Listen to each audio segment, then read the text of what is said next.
முடியாது. எந்த சக்தியும் அந்த வேலையே செய்யாது. இன்றைக்கு துவாபர யுகத்திலிருந்து கலியுகம் வரைக்கும் இன்றைக்கு அரசாங்கங்கள் அவங்கவுங்க இஷ்டத்துக்கு யுத்தம் பண்ற வரைக்கும் அந்த அதிகாரங்களை செலுத்திக்கிட்டு இருக்காங்க. இயற்கை தன்னுடைய சக்தியை காட்டிக்கிட்டு இருக்கு. எல்லாமே இன்னைக்கு நாம பார்த்துக்கிட்டு இருக்கோம். ஆனால் இறுதி நேரம் எப்படி இருக்கும்னா அந்த ஈஸ்வரிய கவர்மெண்ட்டுக்கு அடங்கி இருக்கும், உலகமே அடங்கி இருக்கும்.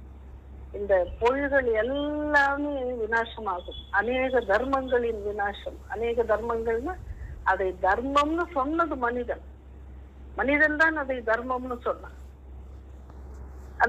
அது எல்லாமே அன்றைக்கு இது இதற்கும் மேலதான் இருக்கு. இன்னொரு சத்தியம்ன்றது எல்லா மனிதர்களுமே உணர்ந்துக்குவாங்க இறுதியில்.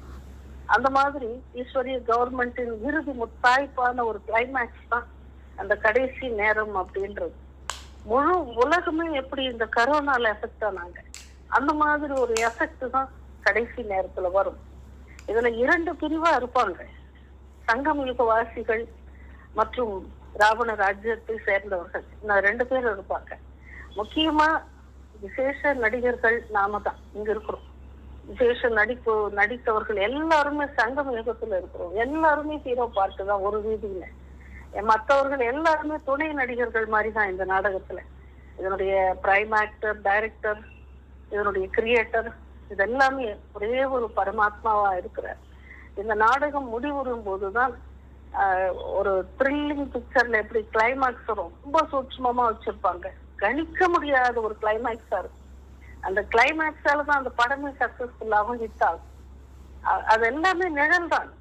ஏன்னா சங்கம யுகம், இந்த இறுதி நேரம், இதுல வர கிளைமேக்ஸ் நாம பிராமணர்களால கூட திவ்ய புத்தி நல்ல ஆக்டிவேட் ஆகுறவங்களுக்கு அந்த ஒரு இஷாரா மட்டும் கிடைக்கும். இப்ப வாழும் காலத்திலேயே கிடைக்கும். வருங்காலம் எப்படி இருக்குன்னு அவங்களுக்கு தெரிய வரும்.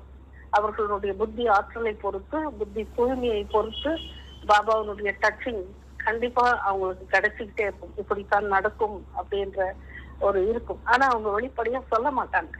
ஏன்னா பரமாத்மா எது வரைக்கும் வெளியிடலையோ அது வரைக்கும் அவர்களும் வெளியிட மாட்டார்கள். அந்த சத்குரு மீறி எதையும் செய்ய மாட்டார்கள். அப்படியும் யஜ்ஞத்தையும் இருக்கிறாங்க, இல்லைன்னு மறுக்கவே முடியாது. ஆனாலும் துக்கமா இருக்கிறாங்க. ஆனால் யாரெல்லாம் சொல்கிறார்கள் விண்டவர்கள் அப்படின்னு தமிழ் இலக்கியம் சொல்லும். விண்டவர்கள் அப்படின்னா சொல்றவங்கன்னு அர்த்தம்.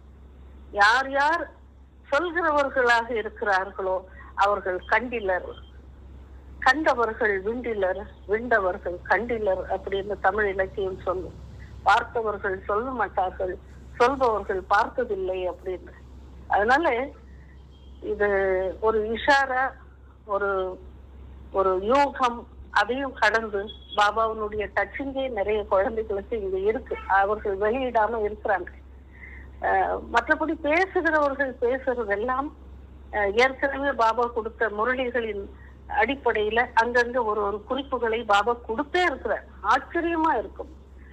சாதாரணமா முரளி போயிட்டு இருக்கும்.